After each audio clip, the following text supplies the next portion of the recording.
everybody, I'm Rebecca here at Y Mermaids, and I have a bone to pick today. What is it with YA books where there are no parents? I went through and made a list of all the YA books that I remember reading, or that I've marked on Goodreads that I've read, which I only started doing Goodreads some years ago, so it was not really in my whole, like, when I was actually age appropriately reading YA, but all the ones that I could think of, I noticed that there wasn't a lot of really good, healthy parent-child relationships. Now, I did the pineapple tag on Friday, and that kind of got me thinking, because one of the questions that was asked was, who is your favorite parent-child relationship? And I had to choose a book from an adult fiction novel. Now, again, like I said then, it wasn't the best representation, but it's kind of what fit me. But at the time, I was thinking, what good YA parent-child relationships are there? Because I had a hard time thinking of them. I got Eleanor and Park, which Eleanor's relationship is not good with her mother, because her mother is very self-centered, but Park, his relationship with his parents actually is a fairly decent one. So I was like, yay, Rainbow Rowell. And also, I would say a very similar thing in Fangirl. She has a good relationship with her father. So again, yay, Rainbow Rowell. But all the other ones that I could really think of, I had a hard time thinking of really good parent-child relationships. All the ones that I looked at, either the parent was very supportive but not around, and the character just kind of goes off and does his or her own thing throughout the rest of the novel without mom or dad checking in or even being there because maybe they're like been taken or something. Or you just had parents that were just not even there to begin with, or not good parents.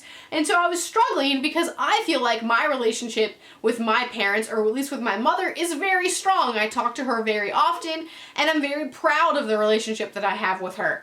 But in YA, I totally get the fact that teenagers want to feel free, and they don't need their parents anymore.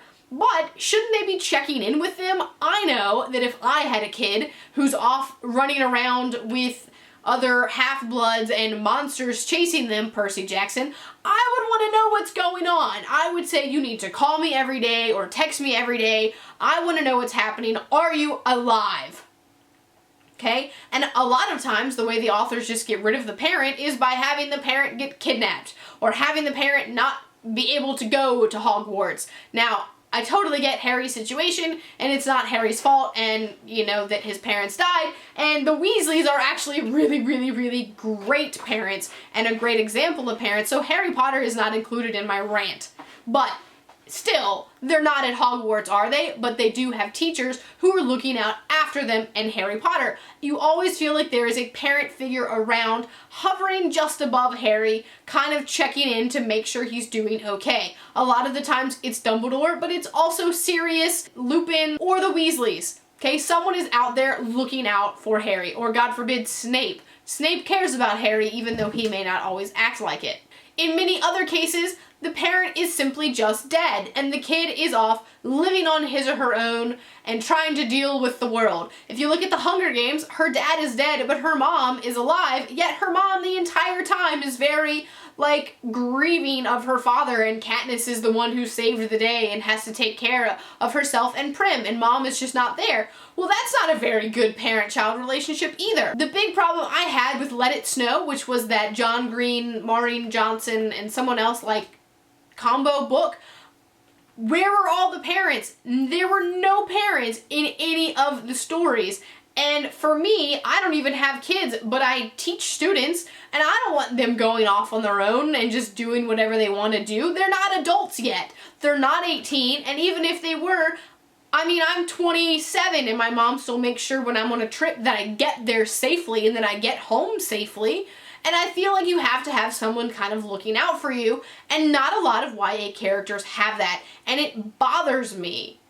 Because I feel like a lot of kids and teenagers have struggling, troublesome relationship with their parents, and so this is just kind of forcing that wedge in a little bit more, or it's giving those kids who do have a good relationship with their parents not a lot of role models to look up to, and not a lot of people they can sympathize with.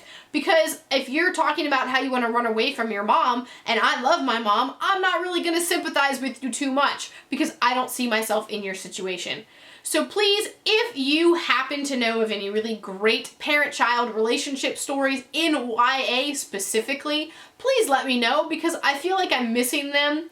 And again, my YA reading is not as extensive as a lot of people's is, but the ones that I've read, it's made me very sad. So please let me know down in the comments below of some really good parent-child relationship stories in YA, and I will get to reading them because I want to feel uplifted again. And I'm not currently with the ones that I'm reading. So I guess that is it for me today. Thank you for listening to my rant, and that's it for me. I will see you tomorrow.